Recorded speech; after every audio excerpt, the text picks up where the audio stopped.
Today I'm checking out Cayucos, a sleepy coastal town where Jensen Lorenzen, chef and owner of the Cast House Inn and Restaurant, is going to give me a taste of what the Central Coast has to offer.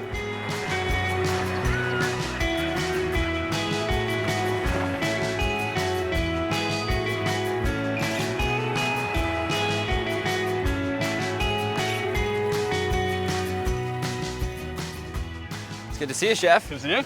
What's going on today? Let's go see my buddy Brad get some abalone. Come back and cook it up. Awesome, let's do it. All right.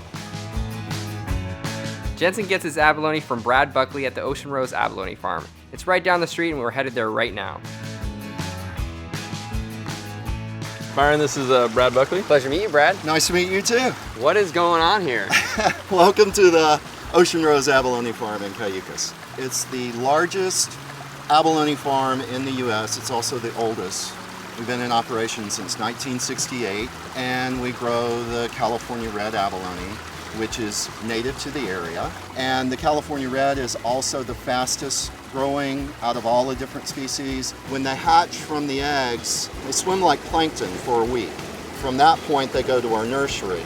Then from the nursery, they go to the baskets. And in that section, they stay until they're about a year and a half. Then they're taken down here to grow out, and then they're grown up to their final size in 4 years. I love how you said that this is the fastest growing and it still takes 5 years.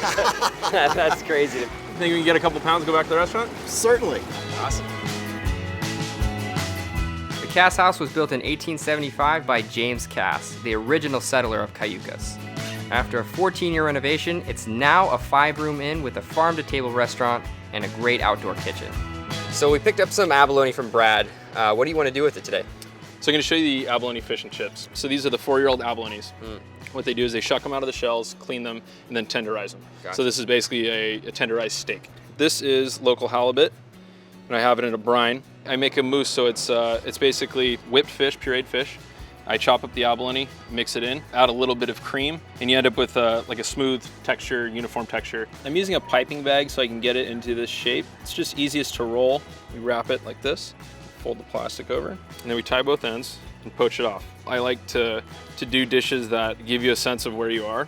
I decided to incorporate abalone because people come to Cayucos to try the abalone. What you get from there is little sections of abalone and fish mousse. So the next step is frying these bad boys, right? Exactly. A little bit of squid ink. And then we start whisking the water into the ink. You can add some of the dry ingredients. Now, was this like another step in conceptualizing this dish? Yeah, you know what happened was, at one point we were doing a dish with beets, and so we just incorporated the beet puree into the batter, and it made it bright red, but it was just kind of weird. Right. You know, to have like red fish and chips.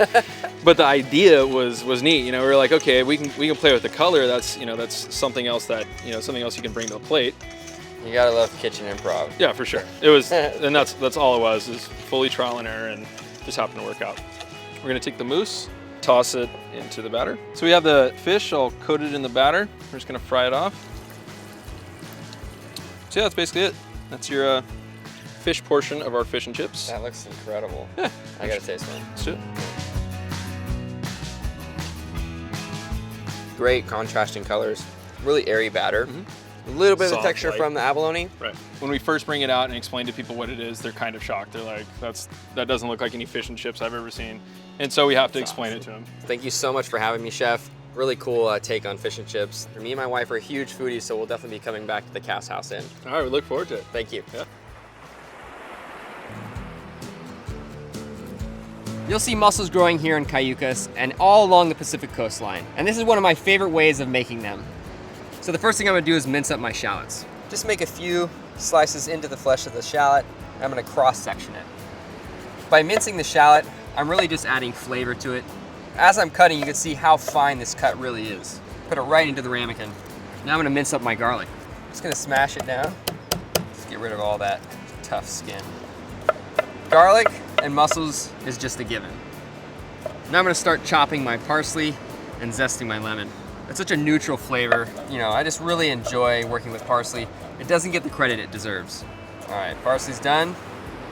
Now I'm gonna zest the lemon. Get my trusty dusty microplane. I love this thing. This is gonna go directly in the broth, just to finish, give that beautiful zesty flavor. That should be enough lemon zest. Now I'm gonna turn my grill on. That is feeling really, really hot, exactly where I want it. I'm gonna add my shallots and my garlic with the olive oil.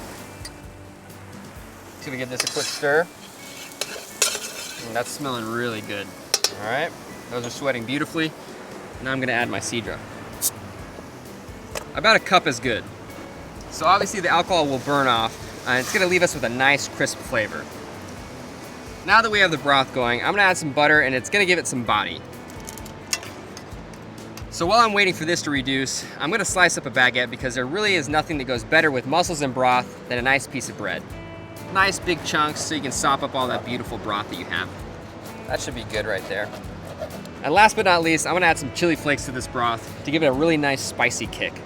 So the broth is looking really good. I'm gonna oil my bread and throw it on the grill. You don't wanna go too crazy when you're oiling, but you want enough just so it gives that nice sizzle. A little bit of salt and pepper, and then right onto the grill they go. Now let's throw in our mussels. One thing you should consider when using mussels is that if these guys stay open, they're no good, throw them out. But if you give them a few squeezes and they clamp back shut, it means they're alive. Now I'm gonna throw these into my broth. And give these a minute or so, or until they pop open, that's when you know they're done. Check out my bread, nice and crispy, got that char flavor going on. So I'm gonna take the lid off. These guys are ready to go. Gonna have my last minute garnish, a little bit of lemon zest and parsley. Give that a quick stir. And plate it up. Put a few pieces of crispy toasted bread. Now I'm gonna give this a try.